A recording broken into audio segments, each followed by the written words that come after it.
کہتا ہے کہ ماں باپ اہل توحید ہیں مگر بچی کا رشتہ شرک کرنے والے لوگوں میں دے رہے ہیں، جبکہ بچی بھی اہل توحید میں سے ہے۔ قرآن و سنت کی روشنی میں وضاحت کریں۔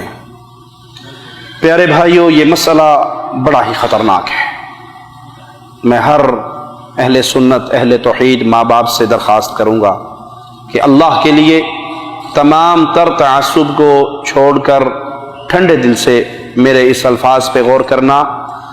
جو اہل توحید موحد لا الہ الا اللہ کو سمجھنے والا اپنی بیٹی کسی مشرک کے ہاتھ میں دیتا ہے کسی بھی وجہ سے،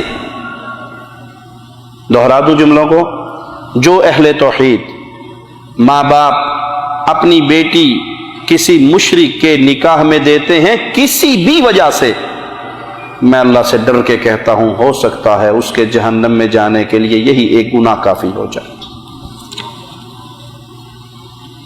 مثال دے کے سمجھاتا ہوں، دینے کی وجوہات کافی ہیں۔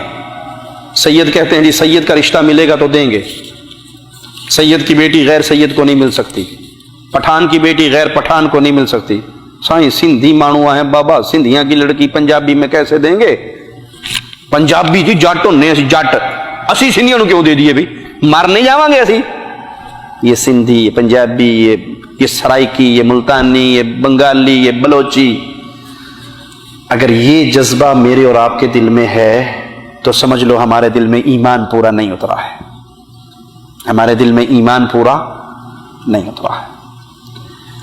میں مثال دے کے سمجھاتا ہوں۔ آپ کے گاؤں میں ایک شخص ہے جو آپ کا دشمن ہے، کھلا دشمن ہے، آپ کی قوم کا دشمن، آپ کے ماں باپ کا دشمن۔ اس نے آپ کے باپ کی بدتمیزی بھی کی ہے، گالیاں بھی دی ہے، چوک میں کھڑا کر کے مارا بھی ہے۔ وہ آپ کی بیٹی کا ہاتھ مانگنے آ جائے، دے دو گے؟ جی دے دو گے؟ کوئی اپنی قوم کی غیرت کھانے والا، اپنے ماں باپ کی غیرت کھانے والا اپنی بیٹی اپنے باپ کے دشمن کو دے گا؟ نہیں دے گا۔ کیا کہو گے؟ یہ گھر میں بیٹھی بیٹھی بوڑھی ہو کے مر جائے تو منظور ہے، باپ کے دشمن کو بیٹی دے دی تو عزت خاک میں مل گئی۔ ٹھیک ہے، میں نے غلط تو نہیں کہا؟ ایسے کرو گے؟ یہی رواج چل رہا ہے قوم کا۔ اپنے دل میں باپ کی غیرت رکھنے والوں، تمہارے دل میں رب کی غیرت نہیں ہے؟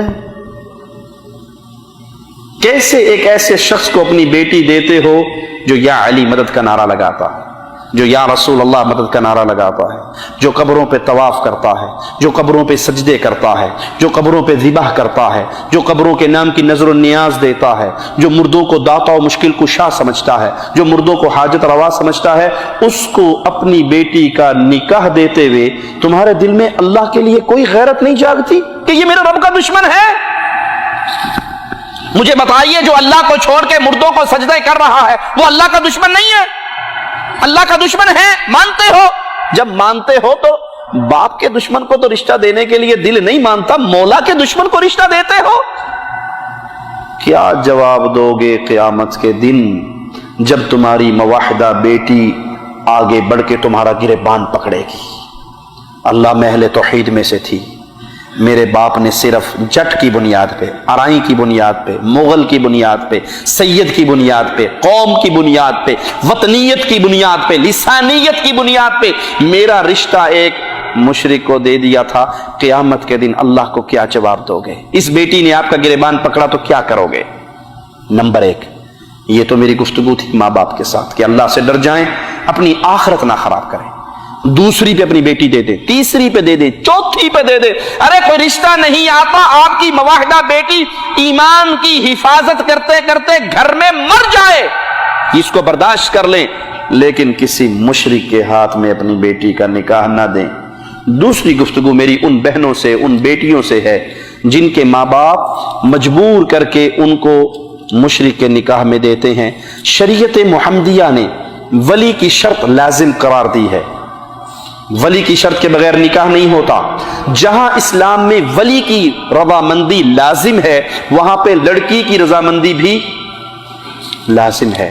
لڑکی کی رضامندی کے بغیر بھی نکاح درست، میری وہ بہن، میری وہ بیٹی کہ میں اس مشرک کے نکاح میں نہیں جاتی، مجھے مارنا ہے مار دیجئے، موت قبول ہے، لیکن میں اپنے وطن سے مشرک کی اولاد نہیں چنوں گی۔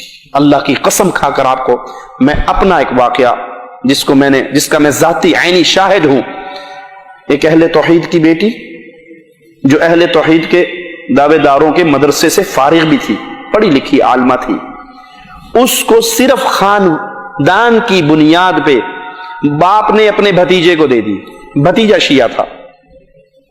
بھتیجا شیعہ تھا۔ یہ وہ واقعہ ہے جس کو میں نے اپنی آنکھوں سے دیکھا ہے۔ وہ موحدہ لڑکی اس شیعہ کے گھر میں جا کے شیعہ ہو گئی، دل اس کا ابھی بھی توحید پہ ہے، لیکن مجبوراً اس کے شیعوں کے سارے کام کرنے پڑتے ہیں۔ محرم کے اندر سارا کام اپنے گھر میں تیار کرتی، سادات میں سے تھی، سید لڑکی تھی، اس کے گھر کے اندر سارا کچھ ہوتا ہے اور مجبوراً اسے کرنا پڑتا ہے، ساری محفلوں میں جانا پڑتا ہے۔ اب وہ باپ قیامت کے دن اپنی بخشش کے لیے کون سی نیکی پیش کرے گا کہ اس نے ایک موحدہ لڑکی کو مشرک بنا دیا؟ اس لیے اللہ سے ڈریں، نہ لڑکیاں اس کو قبول کریں اور نہ ماں باپ یہ عمل کریں۔